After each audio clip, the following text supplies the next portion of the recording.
దేవుని నామమునకు స్తోత్రములు. ఈనాటి ధ్యానాంశము ప్రత్యక్ష గుడారములో నివసించే యాజకుల యొక్క వస్త్రధారణ. నిన్నటి దినమున ఆ యొక్క వస్త్రధారణ ఎవరు కుట్టాలి, ఏమేమి రంగులతోటి ఏమేమి వాటిని ఉపయోగించి ఆ యొక్క బట్టలు కుట్టాలనేది నేర్పించినాడు. ఈ రోజున న్యాయ విధాన పథకము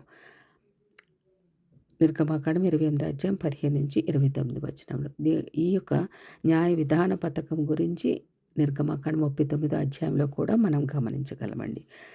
న్యాయ విధాన పథకమును తయారు చేయవలసిన విధము, దానిని ధరించవలసిన విధమును వాక్య భాగమందు వివరించబడినది. దీనిని ఏపోదుకు తగిలించి హృదయ పలకగా కవచముగా యాజకుడు ధరించును.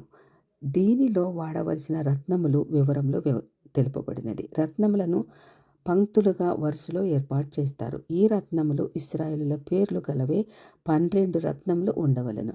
అహరోను పరిశుద్ధ స్థలంలోనికి వెళ్ళినప్పుడు ఇశ్రాయేలీల 12 పేర్లను దేవుని సన్నిధిలోనికి మోసుకొని పోవాలనని ఆ యొక్క 12 మనకి తెలియజేస్తుంది. ఇశ్రాయేలుల జనాంగం అంతటి పక్షముగా ప్రధాన యాజకుడైన అహరోను దేవుని సన్నిధిలో నిలబడి ఉండడము మనము గమనించగలము. రెండవదిగా ఉరీము మరియు తుమ్మీము. నిర్గమాకాండం 28 అధ్యాయం 30 వచనం ప్రకారంగా ఇవి కూడా న్యాయ విధాన పథకములోని భాగములే. అహరోను యెహోవా సన్నిధికి వెళ్ళినప్పుడు అవి అతని రొమ్మున ఉండినట్లు అమర్చవలెను. ఊరీము మరియు తుమ్మీము అను వాటిని యాజకుడు నిర్ణయం చేయుటకు ఉపయోగించును. వీటి భావము శాపములు మరియు పరిపూర్ణత అనియు అవి దేవుని స్వభావమును ప్రత్యక్షపరచుననియు పండితుల అభిప్రాయము. ఉరీముకే కాంతులు అనే పేరు కూడా ఉన్నది.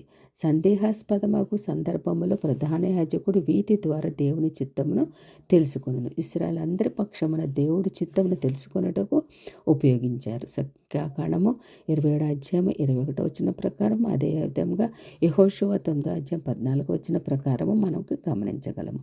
న్యాయాధిపతుల గ్రంథం 1 అధ్యాయం 1 వచనం ప్రకారం, 20 అధ్యాయం 10 వచనం ప్రకారం, 27 వచనములలో కూడా మనము గమనించగలము. సమూయేలు రాసిన మొదటి పత్రిక 10 అధ్యాయం 22 వచనము, 14 అధ్యాయం 36 నుంచి 42 వచనంలో కనిపిస్తుంది. ఈ విధంగా దేవుని చిత్తమును కనుగొని హక్కు ప్రధాన యాజకునేదై ఉండును. మూడవదిగా ఏపోదు నిలువటంగి. నిర్గమాకాండం 28 అధ్యాయం 31 నుంచి 35 వచనములు. ఈ భాగంలో ఏపోదు నిలువటంగిని గురించిన మరికొన్ని వివరములు తెలుపబడినది. దీనిని నీలి దారముతో కొట్టవచ్చును. దాని నడుమ తల దూరుటకు రంధ్రము ఉండవలెను. సేవ చేయనప్పుడు అహరోను దానిని ధరించుకొనవలెను. తర్వాతది పరిశుద్ధ తలపాగా. నిర్గమాకాండం 28 అధ్యాయం 36 నుంచి 38 వచనములు. ప్రధాన యాజకుడు తలపాగాను ధరించవలెను. మేలిం బంగారు రేకుతో దీనిని మలచవలెను. దానిపైన యెహోవా పరిశుద్ధుడు అన్న మాట చెక్కవలెను. ఇశ్రాయేలుల అర్పణలను దేవుడు అంగీకరించినట్లు అది నిత్యము అహరోను నొసటి మీద ఉండవలెను. ప్రస్తుతం ప్రధాన యాజకుడు ధరించే కిరీటము దీనిని పోలియుండును. తర్వాతది యాజకులు ధరించి చొక్కాయి. నిర్గమాకాండం 28 అధ్యాయం 39 నుంచి 43 వచనములలో దేవుని సన్నిధిలో యాజక పరిచర్య చేయువారు ధరించవలసిన పరిశుద్ధ చొక్కాయిని గురించి ఇక్కడ వివరించారు. సన్నని నారాతో చొక్కాయిని పాగాను నేయవలెను.